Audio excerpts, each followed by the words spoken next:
This is the glass infuser kettle, and I bought this so that way I can decoct my root type herbs.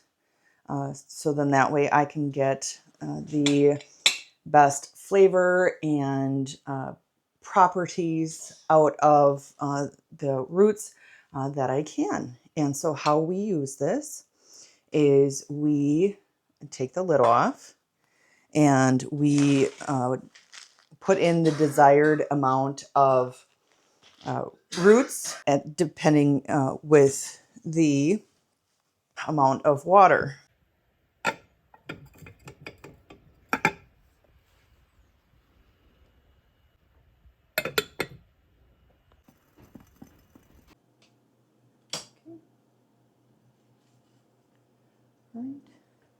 And here we have decocted some ashwagandha root. It's cut and sifted. I let this simmer for about 20 minutes. And I love how this glass kettle makes it so easy to just pour over the Yoasi infuser.